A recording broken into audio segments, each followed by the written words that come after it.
प्रिय विद्यार्थियों, वंदे मातरम।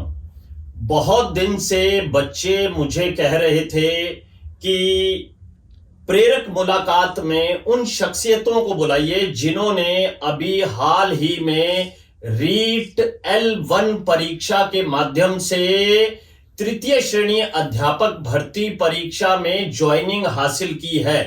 तो आज हमारे बीच इस चर्चा के लिए उपस्थित हैं श्री मानवेंद्र सिंह जी, श्री हेम सिंह जी, श्री सुरेंद्र सिंह जी और श्री आनंद सिंह जी। आप चारों को बहुत बहुत बधाई। तो अब मानवेंद्र सिंह जी, कैसा आपको महसूस हो रहा है चयनित होने के बाद? सर, चयनित होने के बाद बहुत अच्छा लग रहा है। आपके आशीर्वाद और आश्रम की पूरी टीम के मेहनत और लगन से हमें ये मुकाम हासिल हुआ है। इसके कारण हम आश्रम की पूरी टीम के प्रति कृतज्ञ हैं। बहुत बहुत धन्यवाद मानवेंद्र सिंह जी। मुझे ये बताइए कि अभी आपने तृतीय श्रेणी अध्यापक के रूप में किस स्थान पर ज्वाइन किया है? सर, मैंने सांकड़ा जैसलमेर में 1 जून को कार्य ग्रहण किया है। बहुत बढ़िया। मैं आपको बताऊं, सांकड़ा मेरे लिए चिर परिचित नाम है और इसका कारण है कि आरपीएस श्री सज्जन सिंह जो हैं वो सांकड़ा गांव के ही रहने वाले हैं और जहां तक मैं जानता हूं या समझता हूं आप उनसे परिचित अवश्य होंगे। जी सर। तो हेम सिंह जी, आपकी ज्वाइनिंग कब और कहां हुई है? 30 मई नीमला बाड़मेर। और सुरेंद्र सिंह जी, आपकी पोस्टिंग किस स्थान पर हुई है? मेरी पोस्टिंग 1 जून को मेरे गांव बस्तवा में ही। गांव में ही, लोकल? लोकल। बहुत बढ़िया। और आनंद सिंह जी, आपने किस विद्यालय में पदभार ग्रहण किया है? मेरी सर ज्वाइनिंग 1 जून देवूंगा में, जहां मेरा ननिहाल है, वहीं हुई है। बहुत बढ़िया, बहुत बढ़िया। ननिहाल में तो वैसे भी खूब सेवा करवाने का मौका जो है व्यक्ति को मिलता है, क्योंकि नानी का घर तो हम सब जानते हैं कि वहां पर किस तरह का प्रेम, स्नेह और सानिध्य, सुरक्षा हमें प्राप्त होती है। तो आप चारों को ढेर सारी शुभकामनाएं। बहुत बहुत धन्यवाद सर। अब जो आज विषय वस्तु, जो बिंदु हम केंद्र में रख रहे हैं, वो एक किस्म से है कि मित्र, क्योंकि ऐसा कहा जाता है कि दोस्ती का नाम जिंदगी है। जी सर। और 4 मित्र बैठे हुए हैं। हालांकि आपके 5वें मित्र श्री राजेंद्र सिंह जी आज किसी कारणवश हमारे बीच आ नहीं पाए। आपने मिठाई भी हमें अपने चयन की खिला दी है। एक बात मैं और कहना चाहूंगा कि मेरे गुरुजी हैं जिनसे मैंने इस विधा के बहुत सारे गुर सीखे हैं, श्री गोविंद सिंह जी जोधा, वो हमेशा ये कहते हैं कि हम तो सिलेक्शन या कोई बच्चा पास हुआ है तभी मानते हैं जब मिठाई खा लेते हैं। तो आपने आज हमें मिठाई खिला ही दी है। तो सबसे पहले बात की शुरुआत करते हैं कि आप चारों का परिचय कब और कैसे हुआ? सर, हमारा परिचय 2015 में जोधपुर से हुआ था। जोधपुर के एक हनुमंत राजपूत छात्रावास में हम कॉलेज शिक्षा के लिए आए थे। वहां हम एक साथ रहते थे चारों, और वहां से हमारा संपर्क हुआ। बहुत बढ़िया। और आनंद सिंह जी, आप चारों का संपर्क हुआ, आप चारों एक साथ रहते थे, ये जैसा कि मानवेंद्र सिंह जी ने बताया। तो फिर भाटिया आश्रम आप कैसे पहुंचे जोधपुर से? 2015 के बाद में हम कॉलेज में साथ ही थे। तो 2019 में जब रीट वैकेंसी पहले 2018 हुई, उसमें हम अपेयरिंग में थे। उसके बाद हमारा पढ़ाई चयन हुआ। जो साथी थे उनसे प्रेरणा लेकर उनसे संपर्क हुआ, तो उन्होंने बताया कि एक भाटिया आश्रम जो सूरतगढ़ में संस्था चलती है, वहाँ रेगुलरिटी और अनुशासन प्रिय है, वहां से लेकर प्रेरणा हम यहाँ सूरतगढ़ आए। चारों साथ में ही आए और यहाँ तैयारी एक साथ शुरू की। बहुत बढ़िया, बहुत बढ़िया। अच्छा, मुझे अब ये बताइए हेम सिंह जी कि आप जिन दिनों तैयारी कर रहे थे, तो आप लोगों की तैयारी की विधा क्या थी, क्या तरीका था?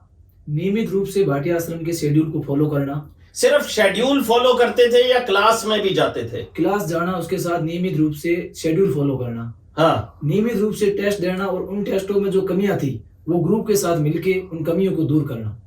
डिस्कशन करते थे, मतलब जैसे ही आप पेपर देकर आए, चाहे छोटा पेपर दिया हो चाहे बड़ा पेपर दिया हो, तो ग्रुप डिस्कशन आप लोग करते थे? हर पेपर में छोटी गलती होती थी, उस गलती को ग्रुप से हम दूर करते थे।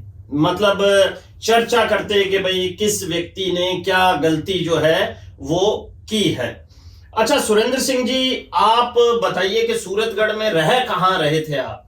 सूरतगढ़ में हम भाटिया आश्रम के पास ही जो चाणक्य हॉस्टल है वहां पर रहते थे सभी मित्र साथ में। सभी मित्र आप लोग साथ रहते थे, तो कितने मित्र जो हैं वो साथ रह रहे थे? हम 5 एक साथ रहते थे, हम 5 का सिलेक्शन हो गया। 5 एक साथ रहते थे और 5 का सिलेक्शन हुआ। अच्छा, ये 5 मित्रों के एक साथ रहने का आपको मानवेंद्र सिंह जी लाभ क्या मिला? सर, इसका लाभ ये मिला कि हमारी जो कमियां थी, कोई भी व्यक्ति पूर्ण होता नहीं है, जिस विषय में भी कमजोर होते थे, जो कमी होती थी वो दूसरा साथी बता देता था कि तूने यहाँ गलत किया, इस वजह से तेरे 2 नंबर कम रह गए। हमारे 5 के अंदर प्रतिस्पर्धा थी कि हमारे 5 में से आगे कौन रहेगा, रैंक किसकी अच्छी रहेगी। स्वस्थ प्रतिस्पर्धा थी और उसका फायदा ये मिला कि हमारे जिस भी टॉपिक पर थोड़ा बहुत संशय होता था उसका डिस्कस से हमें दूर हो जाता था। हाँ। और इसका हमें बहुत फायदा मिला। अच्छा, एक बात हेम सिंह जी मुझे बताइए कि रीट का जो पाठ्यक्रम है, लेवल 1 का जो पाठ्यक्रम है, वो कितने खंडों में विभक्त है? लैंग्वेज का खंड 3 खंडों में विभक्त है, जिसमें साइकोलॉजी, लैंग्वेज और गणित और पर्यावरण। ठीक है, मतलब अगर हम टोटल इसको करें तो ये 5 खंड एक प्रकार से बन जाते हैं। कुछ लोग 5 विषय भी बोल देते हैं, अपना तरीका है। तो आप लोग कैसे, आप लोगों ने इन खंडों को उठाया? क्या एक एक करके इन खंडों को उठाया या एक साथ 5 खंडों पर काम किया? क्या कार्य प्रणाली आपकी रही? नियमित रूप से 5 खंडों पर कार्य किया जाता था। 5 खंडों पर कार्य किया जाता था, जैसे शेड्यूल में हम लोग चल रहे थे। 100% पढ़ना, किसी भी खंड को छोड़ के हम सिलेक्शन हासिल नहीं कर सकते। अच्छा, एक मुझे सुरेंद्र सिंह जी आप ये बताइए कि बीच में कोरोना आ गया और सब मामला एक बार तो अस्त व्यस्त हो गया था और उन दिनों आश्रम भी ऑनलाइन नहीं था, तो फिर आपने कैसे किया? क्या आप सूरतगढ़ से वापस घर चले गए या सूरतगढ़ में ही रहे? क्या व्यवस्थाएं रही और कैसे अपनी प्रेरणा को, अपनी लगन को जीवित रखा?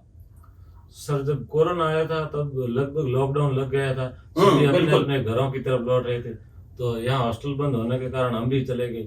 हमारे में भी नकारात्मकता का भाव आ गया था कि अब पता नहीं कब परीक्षाएं होगी, चारों तरफ नकारात्मकता थी।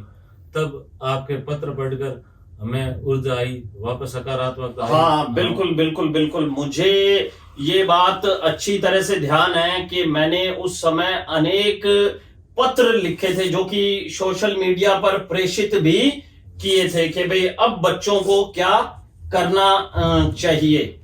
तो आनंद सिंह जी, क्या मतलब कोरोना काल में क्या नीति रही आपकी? पढ़ते रहे या फिर क्या व्यवस्थाएं आपने की? वैसे मुझे अच्छी तरह से ध्यान है, मैं बता भी देता हूं कि कोरोना से पहले आश्रम ऑनलाइन नहीं था और कोरोना के काल में हमने तत्काल ही इसे बहुत तेज गति के साथ ऑनलाइन मोड पर शिफ्ट किया था। जैसा कि आपने पत्र लिखे, फिर हमें भी नई ऊर्जा मिली और जब तक भाटिया आश्रम ऑनलाइन नहीं था उससे पहले हमने एक ग्रुप का निर्माण किया ताकि अच्छा, उस ग्रुप वो जो समूह था उसमें हमने भाटिया आश्रम की तरह ही शेड्यूल बनाकर पढ़ाई की। तब तक आपने ऑनलाइन कर दिया, फिर तो आपका मार्गदर्शन मिल ही गया था। बहुत बढ़िया, बहुत बढ़िया। अच्छा, मुझे ये बताइए कि हर ग्रुप की एक स्ट्रेटेजी होती है। ग्रुप में एक मित्र जो होता है वो थोड़ा सा निर्देशक किस्म का होता है, तो आपके ग्रुप में भी कोई निर्देशक किस्म का है या 5 ही निर्देशक रहे हैं? हम लगभग साथ में ही थे, तो शुरू से सब मित्र ही थे, लेकिन हम सबको जो दिशा निर्देशन का काम करते थे वो मानवेंद्र सिंह जी करते थे। अच्छा, मानवेंद्र सिंह जी करते थे। यहाँ पर मैं एक बात बताना चाहूंगा हमारे विद्यार्थियों को भी और आप लोगों को भी कि मैं एक चीज देखता हूं कि 4, 5, 6, 7, 8 या 9 लोगों का भी कई बार ग्रुप बन जाता है। अगर उसमें जो निर्देशक युवा होता है, अगर वो थोड़ा सा भी नकारात्मक आता है तो पूरा का पूरा ग्रुप ही डूब जाता है। और ये भी मैं देखता हूं कि अगर वो निर्देशक युवा सकारात्मक है तो पूरा का पूरा ग्रुप ही चयनित हो जाता है। तो आप लोग बहुत ही सकारात्मक रहे, मानवेंद्र सिंह जी भी बहुत एक्टिव रहे और मुझे लगता है कि उन्होंने आपको जोड़े रखा और आश्रम को फॉलो किया। लेकिन फिर भी हर व्यक्ति की तैयारी की कुछ खास बातें होती हैं, तो आप लोगों के ग्रुप की तैयारी की कोई खास बात आप बताना चाहें तो मुझे बताएं। सर, हमने पांचों ही खंडों पर बराबर काम किया और नियमित काम किया। जिस भी खंड में हमें थोड़ी बहुत कमजोरी महसूस होती थी, हम पांचों में से ही 2 का गणित बहुत अच्छा था और 2 हम गणित बैकग्राउंड से नहीं थे, तो थोड़ी बहुत समस्या आती थी। तो जो आनंद सिंह और हेम सिंह गणित से थे, 12वीं इनके गणित से थी, तो हमारी गणित की कमी ये दूर कर लेते थे। और मेरी साइकोलॉजी अच्छी थी, साइकोलॉजी में कंसेप्ट मेरे थोड़े अच्छे थे, तो जो भी साइकोलॉजी में इनको समस्या आती थी तो मैं इनके क्लियर कर लेता था। बहुत बहुत बढ़िया मानवेंद्र सिंह जी। अच्छा, एक आज हम लोग चर्चा कर ही रहे हैं, तो आश्रम के किन किन टीचर से आपका विशेष लगाव रहा है हेम सिंह जी, ये थोड़ा सा बताएं। गिरवर सिंह जी हिंदी में। हाँ, श्री गिरवर सिंह जी हिंदी। हाँ, उनका जो टेस्ट लेने की जो प्रणाली है ना, कि हिंदी सब्जेक्ट को आप कमजोर ना समझे। कई बार होता है कि हिंदी को हम कमजोर समझ के छोड़ देते हैं, फिर जब एग्जाम होता है तो फिर हमें हिंदी में कमजोरी आती है या फिर नंबर नहीं ला पाते उस हिसाब से। जी जी जी। तो गिरवर सिंह जी वो मोटिवेशन, वो टेस्ट बनाते हैं जिनसे हमें लगता है कि हिंदी कमजोर नहीं है और हम उसकी ओर डबल प्रयास करते हैं। और इस उनके अतिरिक्त और कौन कौन शिक्षक हैं? संदीप जी मैथ्स में। हाँ, गणित में बिल्कुल। और संस्कृत के गौरी शंकर जी, श्री गौरी शंकर जी बिल्कुल अच्छा पढ़ाया। उनकी बदौलत ही मेरे संस्कृत के विषय में 30 में से 30 नंबर प्राप्त हुए। बहुत बढ़िया, 30 में से 30 हैं संस्कृत में आपके। श्री गौरी शंकर जी का काम निसंदेह बहुत ही शानदार है। और ईवीएस में हमारे को नगेंद्र सिंह जी पढ़ाते थे। बिल्कुल बिल्कुल। और मनोविज्ञान का विषय रोहितास जी द्वारा पढ़ाया जाता था। बिल्कुल, रोहितास जी बड़े समर्पित हैं आश्रम को लेकर, और आपको जानकर खुशी होगी कि वर्तमान में वो व्याख्याता राजनीति विज्ञान के पद पर चयनित हो गए हैं और अपनी सेवाएं दे रहे हैं। और कोई नाम मानवेंद्र सिंह जी?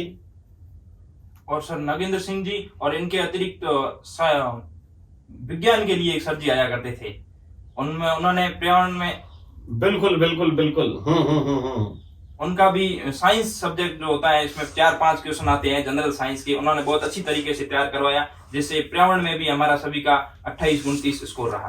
हाँ बिल्कुल, श्री जसवंत सिंह राजपुरोहित ने आपको ये काम करवाया था।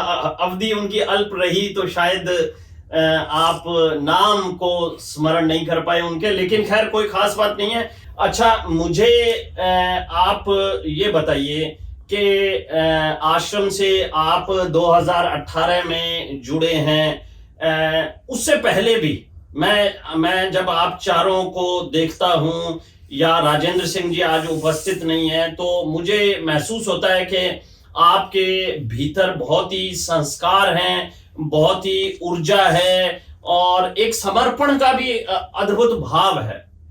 तो ऐसी प्रेरणा, ऐसी ऊर्जा, ऐसे संस्कार आपको किस व्यक्ति विशेष की मेहरबानी से हासिल हुए? सर, ये हमें प्रारब्ध था कोई, जिससे कि पूज्य श्री तन सिंह जी, जिनके द्वारा स्थापित एक संगठन है श्री क्षत्रिय युवक संघ, वहां से हमें समर्पण, नियमितता, निरंतरता और उनकी जो कर्म प्रणाली है, सामूहिक संस्कार में कर्म प्रणाली, उसके द्वारा हमें ये सब मिला और इस जो हमारे संस्कार प्रणाली है इसका निर्माण हुआ। उसके कारण हम बाद में जब आश्रम आए तो आश्रम के जो सिद्धांत हैं, रोजगार, संस्कार, लोकहितवाद और राष्ट्रवाद, इसने उसको और भी ज्यादा पल्लवित किया और हम राह पर रहे, हमारे में कोई भटकाव नहीं आया। और संघ की बदौलत से जो निष्ठा उत्पन्न हुई, गुरुजी के प्रति भी जो सम्मान की भावना हुई और जो कृतज्ञ होने की भाव पैदा हुआ, वो सब पूज्य श्री की और संघ की कृपा से हुआ। बहुत बढ़िया। वास्तव में श्री तन सिंह जी का जो काम है वो बहुत ही अद्भुत है, क्योंकि मुझे लगता है कि अगर युवा के अंदर संस्कार उत्पन्न हो जाए तो कोई भी लक्ष्य उसके लिए मुश्किल नहीं है। अच्छा विद्यार्थियों, आज ना एक बात पर मैं चर्चा करना चाहता हूं, वो उसे मैं थ्योरी ऑफ एवरेज कहता हूं। हालांकि मैंने इस बात को कहीं पढ़ा नहीं है लेकिन महसूस किया है। वो ये कि आपके पेपर में 5 खंड हैं या आपके पेपर में 7 खंड हैं या 11 खंड हैं, जितने भी खंड हैं प्रत्येक खंड में आपको औसत अंक लेने अनिवार्य हैं। हालांकि रीट का पेपर पिछली बार बहुत सरल था, तो इसलिए खूब अंक भी आप लोगों के आए। अभी अंकों पर भी हम लोग थोड़ी सी चर्चा करेंगे क्योंकि हमारे विद्यार्थी जानना चाहेंगे कि आपके कितने कितने अंक आए। तो मैं उस सिद्धांत को थ्योरी ऑफ एवरेज कहता हूं। जैसे कि आपने ये कहा कि आपकी साइकोलॉजी अच्छी थी तो आपने इन लोगों की मदद की, और इन लोगों की गणित अच्छी थी तो बाकी लोगों की मदद की। ये बात हमारे सामने आई, लेकिन किसी भी चीज को छोड़ा नहीं कि गणित नहीं आती तो इसे छोड़ दें या साइकोलॉजी नहीं आती तो इसे छोड़ दें। आपको थ्योरी ऑफ एवरेज के अनुसार प्रतियोगी परीक्षा में जरूरी है कि आप बराबर अंक अर्जित करें, हर खंड में बराबर अंक अर्जित करें, तभी आप सफलता हासिल कर पाएंगे। बिल्कुल सर। तो अब मैं आपसे चर्चा करना चाहूंगा एक तो आपके अंकों पर। तो मानवेंद्र सिंह जी, आपने इस परीक्षा में 150 में से कितने अंक प्राप्त किए? 135 अंक। 135 अंक आपने प्राप्त किए। हेम सिंह जी, आपने कितने अंक हासिल किए? 136। सुरेंद्र सिंह जी, आपके कितने मार्क्स आए? 139। 139 मार्क्स आए। और आनंद सिंह जी, आपको कितने अंक प्राप्त हुए? 136। 136 अंक प्राप्त हुए, यानी कि सभी के अंक 135 से प्लस हैं। अब मैं ये जानना चाहूंगा कि आपके मूल गांव, क्योंकि गांव मेरे लिए एक बहुत ही महत्वपूर्ण शब्द है। महात्मा गांधी ने भी ये कहा कि राष्ट्र का विकास तभी संभव है जबकि गांव का विकास होगा। अब एक तो आपको अपना मूल गांव बताना है, जिला बताना है, और फिर ये बताना है कि गांव में माहौल कैसा है, क्या रिएक्शंस, क्या प्रतिक्रियाएं आ रही हैं आपके सिलेक्शन के बाद? मेरा सर मूल गांव जैसलमेर जिले में केराड़िया गांव है, चांदन के पास में। चांदन जो फील्ड फायरिंग रेंज है। जी सर। तो एक छोटा गांव है, लगभग 700-800 की संख्या है। और हमारे गांव में 1997 में मेरे रियल चाचा जी हैं, वो अध्यापक पद पर चयनित हुए थे। उसके बाद में कोई भी अभी तक चयन नहीं हुआ था। अब मेरा चयन हुआ है। इसके बाद में गांव में एक खुशी का माहौल है, एक सकारात्मकता जागृत हुई है लोगों में। तो अब वहां मेरे चयन के बाद में तकरीबन हमारे क्षेत्र से 50 लोग आश्रम में आए हैं। हमारे 50 लोग आश्रम में? बिल्कुल सर। ठीक है, मतलब पहले आप 5 थे? जी सर। अब 50 हो गए। 50 लोग हमारे उस क्षेत्र से आए हैं। बहुत बढ़िया। और हेम सिंह जी, आपका मूल गांव कौन सा है और क्या रिएक्शंस आ रहे हैं लोगों के? मेरा मूल गांव कोटड़ा शिव बाड़मेर, शिव तहसील में। शिव तहसील में कोटड़ा गांव है। बहुत बढ़िया। अब क्या प्रतिक्रियाएं लोग कर रहे हैं आपके चयन के बाद? मेरा चयन देख के गांव में, युवाओं में और आने वाली पीढ़ी में जोश है सरकारी नौकरी की ओर। और लोग पूछ रहे हैं कहाँ से ये सिलेक्शन आपने प्राप्त किया, तो आपकी क्या स्ट्रेटेजी थी और आपने कहाँ रह के तैयारी की। उसके बाद कई युवा सूरतगढ़ की ओर आ रहे हैं। बहुत बढ़िया। और सुरेंद्र सिंह जी, आपका गांव कौन सा है? सर मेरा गांव जोधपुर जिले के बालेसर तहसील में बस्तवा गांव है। और मेरे सिलेक्शन के बाद गांव में खुशी की लहर है। और जब किसी का सिलेक्शन होता है तो पीछे नए युवाओं में जोश आता है कि इन्होंने मेहनत की, इनका हुआ तो हमारा भी हो जाए। बिल्कुल सही कह रहे हैं आप। और आनंद सिंह जी, आप कहाँ के रहने वाले हैं? मेरा गांव जैसलमेर जिले में रिदवा है, हमीरा के पास में। ठीक है। खुशी की लहर है गांव पूरे में ही। मेरे से पहले पिछली वाली भर्ती में 2018 में 2 टीचर लगे थे मेरे गांव से। उनसे प्रेरित होकर मैं यहाँ आया। अब मेरे से प्रेरित होकर आने वाली पीढ़ियां यहाँ आ रही। बहुत बढ़िया। अब मानवेंद्र सिंह जी, आप सभी साथियों की ओर से युवाओं के लिए क्या संदेश प्रेषित करना चाहेंगे? युवाओं को ये संदेश है कि हम यदि पूरी मेहनत और निष्ठा के साथ में एक दर्शक के अंदर निष्ठा रख के पूरी लगन से कार्य करें तो कुछ भी असंभव नहीं है। हम जो भी लक्ष्य बनाएंगे उससे निश्चित रूप से हासिल कर लेंगे। असंभव कुछ भी नहीं है और युवा तो यदि चाहें तो असंभव को संभव बनाकर संभव क्या है इस शब्द का शोध करता है। बहुत बढ़िया, बहुत बढ़िया।